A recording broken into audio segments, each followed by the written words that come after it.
Assalamu alaikum wa rahmatullahi wa barakatuh. Mbanirizaako ku Extra Digest mugoba nsonga nze Ibrahim Mukasa tusinzidde Masaka olunaku olwaleero wakadde kano Masaka kako wetuli akadde kano tukyaliddeko mwanyinaffe omulungi Prossy NAKAYIZZA tuyitiddeko wano tumubuuzeeko tulabe enteekateeka ze ziri zitya meeting point kiri kitya very soon curfew ajja kubeera normal bars night sports will be operating normally so tuyiseewo tulabe ye ngaali mu business eya hospitality kulabirira abantu kulya kunywa yetesetesa atya so netusala tuyiteko Masaka Kako Road eno Kako Road wetuli akadde kano nkwanirizaako ku Extra Digest mugoba nsonga buuza kuba tulaba abatulaba mbalamusizza era nembeebaza bye mukola nembakulisa n'omwaka mwebale nakuwagira meeting point that is very good obulamu bugamba ki obulamu bulungi otukula weerabirira oti olyaki olyaki onywaki bya bulijjo era byendya byenfumbira abantu bange nange byendyako osinga kulyaki byonna doodo ekirenge nkirya enkoko eya boil embuzi eya boil byonna nga bwe mbifumba wano mbirya teri kyesirya ate okunywa byokunywa ki amazzi gano onywa lita nga mmeka banga abakazi amazzi ge gamu gabanyiriza amazzi onywa lita mmeka era omukazi yeetaaga okunywa amazzi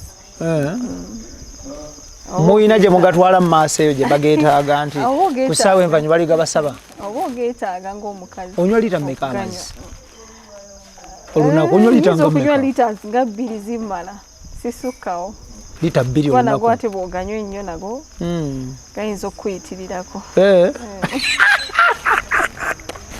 Extra Digest mugoba nsonga kwe tuli atukola ne Sun Cargo Shipping Company ku Arua Park ekizimbe 14 Plaza basa abazimali from China to Mombasa omusubuza wangali Uganda wangali China wekwate Sun Cargo Shipping Company atenga abanywanyi baffe aba Almeredian Ventures Limited bakutwala kuba kyeye kata omwaka 2022 ensi ya kata yegenda okubanga etegeka ekikopo ky'omupiira gw'ebigere gw'ensi yonna World Cup so yitake kata onyumirwe yitake kata okole yitake kata businesses nyingi nnyo era nga company egenda okukolera kino bagiyise Almeredian Ventures Limited yakakasibwa Ministry ya Gender, Labor and Social Development oba Ministry y'ekikula ky'abantu yabakakasa okubanga bakola omulimu guno atulina Prossy NAKAYIZZA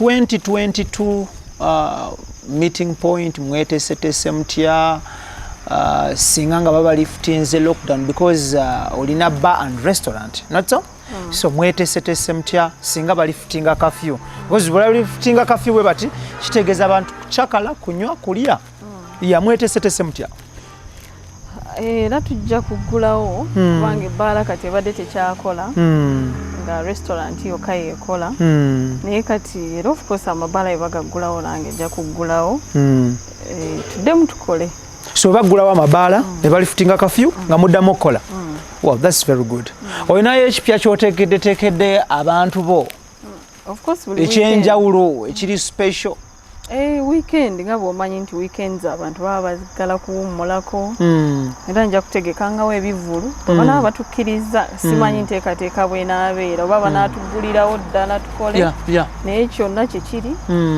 nange nja kukola nga amabaala amalala bwe gakola Christmas Eve oba festive season naku ezo nga 25 Christmas Boxing Day 31st ne 1st was spending otya waliwa zakuyisa zitya era tezatambula bulungi kubanga mabaala gadde maggale ate nga kafiu omumanyi abantu tebajja yadde nze naggulawo restaurant nebeerawo naye era naku enkulu abantu tebali abali awaka waabwe naye oggulawo n'obeerawo nze nabeerawo naye abantu baali batono Thank you. Tuli ku Extra Digest mugoba nsonga tukola ne banywanyi bafa Roast Coffee Academy batendeka ba baristas abakabi basangibwa ku Alwada Mola Airport Road UAE Abu Dhabi atenge Kampala basangibwa na Janankumbi ku Stera awo batendeka ba baristas okuvira ddala ku weeks 4 paka ku mwaka mulamba. Courses za njawulo, durations za njawulo, ate nga ne results ziba za njawulo at the end of the day. Ekisinga obukulu bano balina contacts mu hotels ezakabine restaurants across the whole world gye bakulinkinga n'okola provided oyise waabwe ne bakutendeka ne bakuwa ne certificate ekucertifying okubanga oli qualified okukola mu bifo bino. Bagiyise Roast Coffee Academy. So beekwate buli kimu kitambule bulungi nnyo. Letwasembayo okubeera wano walina ensonga nga ziri mu courts of law, ziri mu mbuga z'amateeka, kusika muguwa, butakkaanya, wano ne wali. Tetujja kubiddamu, tetujja kubirambulula kiwanvu kiri awo because twakola shows abantu ne baziraba ne bawulira okwemulugunyaako. However, abantu babadde bampeereza nga messages nga bambuuza mwanyinaffe omulungi ow'e Masaka Prossy Nakayizza, what happened? Yafulumamu yagenda Bulaaya kuba kyeyo ebintu ebigwa mu kowere. Ekisooka nja kwebaza olw'omulimu gwe wakola n'abalala bangi baavaayo olw'okuba nti baali bamaze okulaba ky'okoze. So naye ensonga ezo engeri gye twakkaanya enjuyi zonna zakkaanya era ne tukkaanya nti ebintu ebyo bive mu mawulire era sikkirizibwa kubyogerako. Wabula kyolina okumanya nti byaggwa bulungi. Mukama yeebale. Oh, it's fine. Bwe mutuuka ku consensus enjuyi zombi okukkaanya nti bive mu mawulire, it is very fine, tetukiinaako buzibu. However, abantu mu ku bibuuzo bye babadde basinga okumbuuza baŋŋamba Ibula Father Prossy yamutwalako ennyumba yagimulekera. Abantu ekyo kibuuzo kikyantama bakimbuuzizza. Kankulogene bakibuuza wano abantu babadde bakimbuuza. Father yatwala ennyumba ya Prossy yagimulekera. Ekisooka nakugambye tebikyakkirizibwa kwogerako. Naye nga kyolina okumanya nti ennyumba mwendi era wenkolera sivangawo. Wendi ne kati wonsanze. Yammwe yiyo. Naye Luganda luli fane. Yaffe, yange, yoli, yani, yammwe yiyo. Kibuzo nga kikakali. Neno kyeraga answer eri simple nti yange, yaffe, yiye. Yiyo. Yange se. Obugalo. Extra digest mugobasonga gwe tulinze Ibrahim Mukasa. Tuli Masaka city, Masaka kako wetusinzidde olunaku olwaleero. Still twongera okwebaza Katonda yatonde gulu n'ensi okusobozesa okuyita mu mwaka guli okutuuka mu guno. Abafunye birungi tusigale nga twebaza Katonda. Abafunye okusoomozebwa ne challenges tufukamire tusabe Katonda atuvunse okusoomozebwa okwo. Oli ku kikati wafuna omusajja omulala mwaddingana ne father waddayi watata w'abaana kiki? Hey. I know. Sibirango. I know. Omanyi waliwo ebyo ebibuuzo biraba tekubaako kyange wadde abantu eyo bagamba ibulomita abantu nno bakwagala omukyalo oyo omutubuuliza kino kati waliwo of course kino kyenkubuuza nti mwaddingana ne father waddayi watata w'abaana oba afuna omusajja omulala. Abantu abasinze okukimbuuza bali mu Amerika awo ne Bungereza ne Canada eriyo nga babiri. So oli ku kikati? Sina birowoozaako byonna. Sina ku byonna kye naalowoozezaako kukola. Tonaddayo watata w'abaana? Ye takuba? Takuba wadde nti ki? Takuba. Tagamba nti mwana tubazzeeko? Abaana bakulu emyaka mingi asembayo wa myaka 9. So tata w'abaana takuba? Ate munnaddiini kayingo? Ayi banga nobyogerako. Naye nga wali agadde. I know. Idris Lukwago kutubiddeko. Bana abakukubira amasimu kati like you don't miss having someone beautiful woman like you.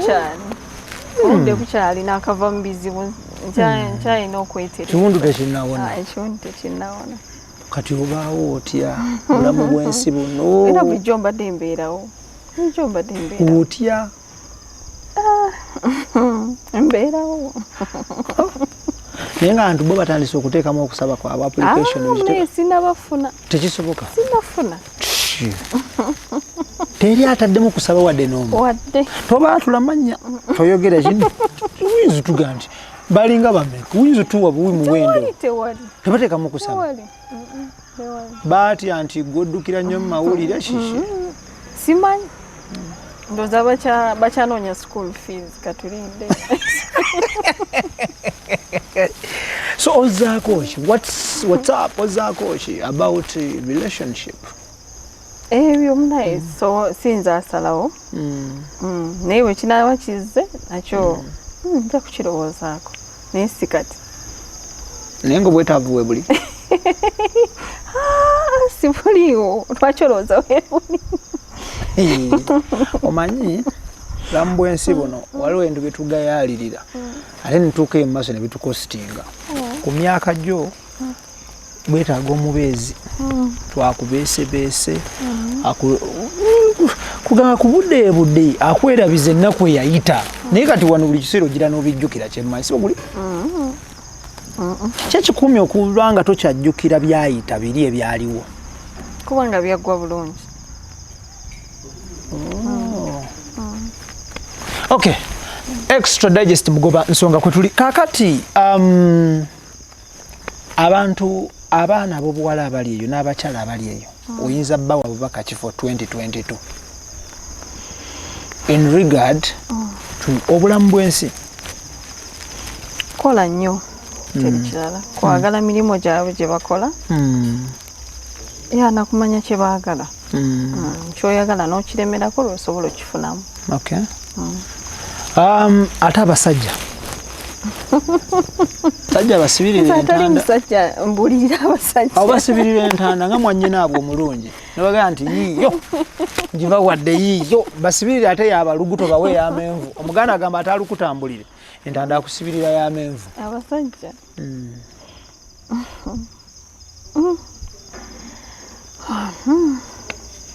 kati nga ggwe nyambaako nga ggwe omusajja nawe bawo obubaka abasajja abali niza baga nti munoonya abakyala abanyirira ng'omukyalo kuli sintizo noonya gwonaazire naye nga tukulabwa sikola sente ate ziwumbire ku akawunti nga tolina gwozirya naye naawe okkanya nakyo.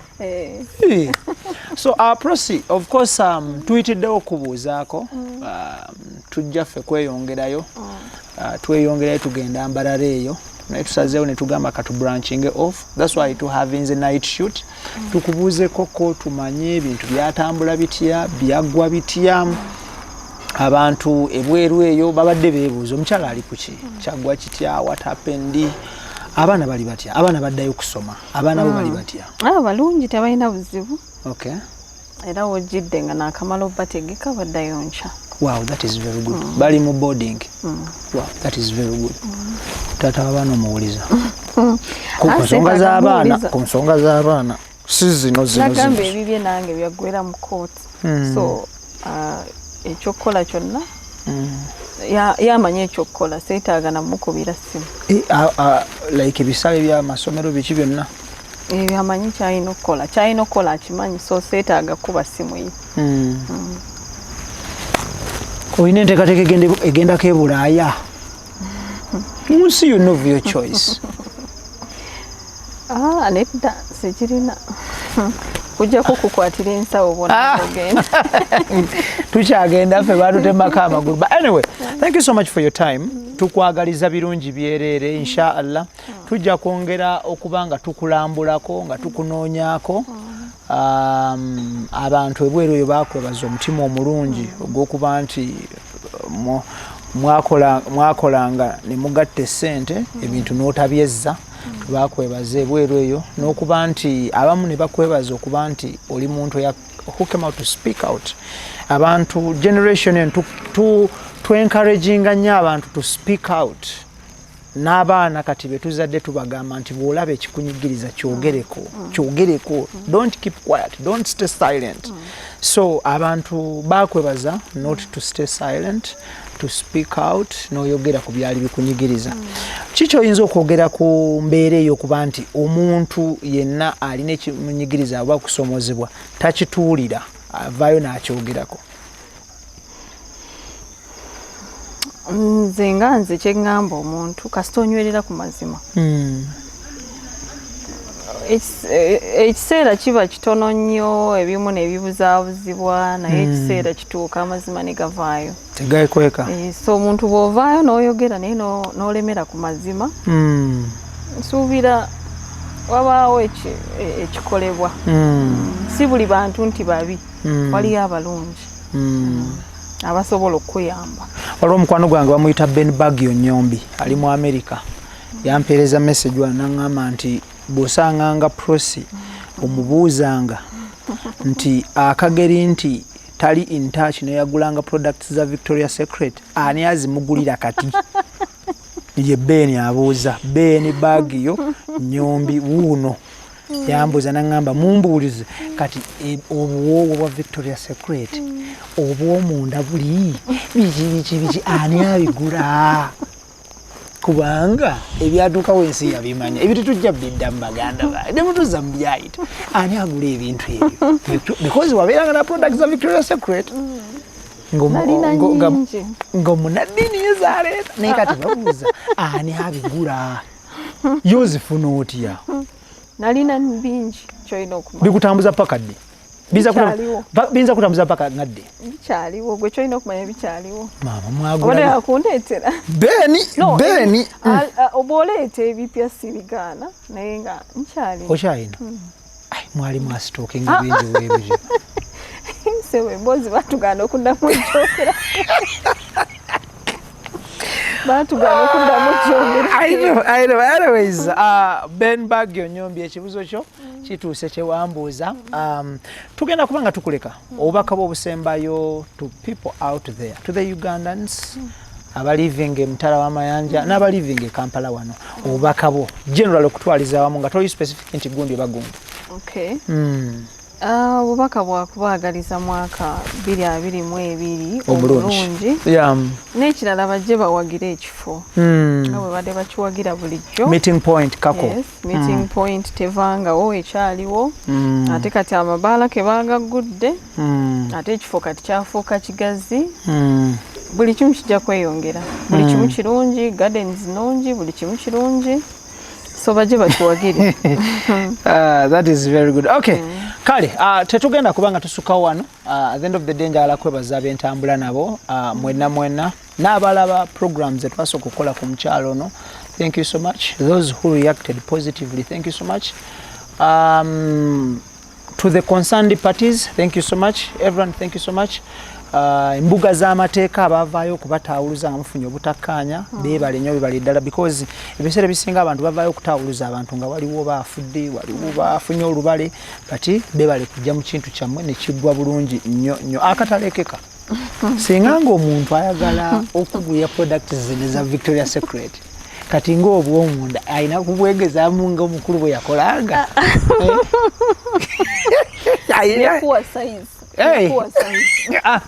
Takirizibwa bwegezaamu ng'omukulu bwe yakolanga.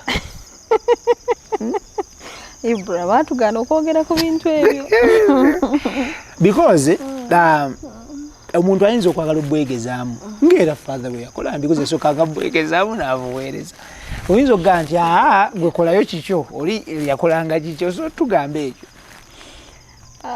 Oyagala kubuleeta? Beni ne Idris. Wetuviira anogera kuwa size tofaayo. Anyway, Prossy, webale nnyo bambi obudde bwo, nkwagala nnyo mwannyina ng'omulungi. Katonda akukuume n'abata abakuume. We wish you the best. Happy 2022. To the team, gyenkola nayo Idris Lukwago, Daniel Mugoya, Keith Kanabineto ne Senabulia, thank you so much. To the sponsors, Sun Cargo Shipping Company, thank you so much. Roast Coffee Academy, thank you so much. Meridian Ventures Limited, thank you so much. Tenga Nsembyayo, banywanyi bange okuli Salongo Wallace Kizito Azuli nkutumiddeko. I miss my brother in America. Nkwagala nnyo webali kubeera musajja wa kabi nnyo Katonda ku blessing mbyokola kya kabi nnyo.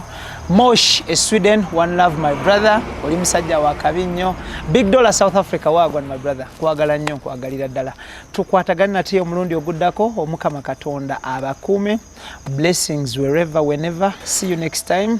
Happy 2022. Assalamu alaikum wa rahmatullahi wa barakatuh. Thank you so much for your time. Okay, you're welcome. Thank you.